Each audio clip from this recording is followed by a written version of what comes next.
ஒரு 31 பேருக்கு கவர்மெண்ட் வேலை கொடுத்ததுல அவ்வளோ பிரச்சனை உங்களுக்குலாம் இல்லை? என்ன கேட்குறீங்க? டிஎன்பிஎஸ்சி எக்ஸாம் எல்லாம் எழுதுறாங்களே, குரூப் 4 எழுதுறாங்களே, அவங்கெல்லாம் எங்கே போகிறது அப்படின்னா, அவங்களாம் எக்ஸாம் எழுதிட்டு போக வேண்டியதுதான். போன வருஷம் மட்டுமே 4600 சொச்சம் பேருக்கு போஸ்டிங் போட்டிருக்கிறாங்க, டிஎன்பிஎஸ்சி குரூப் 4 எழுதினவங்களுக்கு மட்டும். ஓகேவா? இப்போ நான் என்ன கேட்குறேன், அந்த 4000த்துல ஒரு 31 பேருக்கு வேலை கொடுத்ததுல என்ன பிரச்சனை உங்களுக்கு? இன்னொரு விஷயம் நான் தெளிவா சொல்றேன். there is something called compassionate appointment. அப்படின்னா கருணை அடிப்படையில ஒருத்தவங்களுக்கு வேலை கொடுப்பாங்க.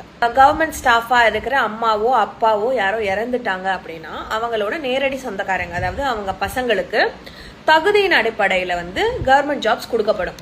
அதாவது அவங்க சர்வீஸ்லயே இறந்துட்டாங்க அப்படின்னா, ரிட்டையர் ஆகிறதுக்கு முன்னாடியே சர்வீஸ்ல இருக்கிற போதே அவங்க அம்மாவோ அப்பாவோ கவர்மெண்ட் ஸ்டாஃபா இருக்கிறவங்க இறந்துட்டாங்கன்னா அவங்களுக்கு இந்த கம்பேஷனேட் அப்பாயின்மெண்ட் போட்டு அவங்களோட பசங்களுக்கு வேலை கொடுப்பாங்க, தகுதியின் அடிப்படையில் அவங்க படிச்ச படிப்புக்கு ஏற்ற மாதிரி. புரியுதா? ரொம்ப வருஷமா இந்த கம்பேஷனேட் அப்பாயின்மெண்ட் போட்டுட்டு இருக்காங்க. ஸோ நீங்க கேள்வி கேட்கணும்னா அவங்களையும் போய் கேள்வி கேட்கணும். ஏன்னா அப்படி வரவங்களும், அப்படி கம்பேஷனேட் அப்பாயின்மெண்ட்ல வேலை பார்க்குறவங்களும் டிஎன்பிசி எழுதினவங்க எல்லாம் கிடையாது. ஒரு 31 பேருக்கு கருணையின் அடிப்படையில கொடுக்கப்பட்ட ஒரு வேலைக்கு இவ்வளோ கதறீங்களே, உங்களோட மனிதாபிமானம் எல்லாம் எங்க போச்சு? இதே வாய்ங்க தானே அன்னைக்கு 41 பேரை இந்த மாதிரி பண்ணிட்டீங்களே அப்படி இப்படின்னு கதர்னீங்க. அப்புறம் அவங்களுக்கு கொடுக்கப்பட்ட வேலை ஒன்றும் பெரிய கலெக்டர் வேலையோ இல்லை ஐபிஎஸ் வேலையோலாம் கிடையாது, சாதாரண ஜூனியர் அசிஸ்டன்ட் வேலை தான் கொடுத்துருக்குறாங்க. இதுல ஜூனியர் அசிஸ்டன்ட்லயே 2 பிரிவு இருக்கு. ஒன்னு செக்யூரிட்டி, நான் செக்யூரிட்டின்னு 2 இருக்கு. கலெக்டர் ஆஃபீஸ்ல ஜூனியர் அசிஸ்டன்ட், ஸ்கூல்ஸ்ல ஜூனியர் அசிஸ்டன்ட் இந்த மாதிரி கொடுத்துருக்காங்க. ஜூனியர் அசிஸ்டன்ட்ன்றது சாதாரண கிளார்க் வேலை. குரூப் 4லயே ரொம்ப சின்ன பொசிஷன்றது ஜூனியர் அசிஸ்டன்ட் வேலை. ஓகேவா? குரூப் 4ல பெரிய போஸ்டிங்ஸ் கூட இருக்குது. விஏஓ, பில் கலெக்டர் இதெல்லாம் அபிஷியல் போஸ்டிங்ஸ்.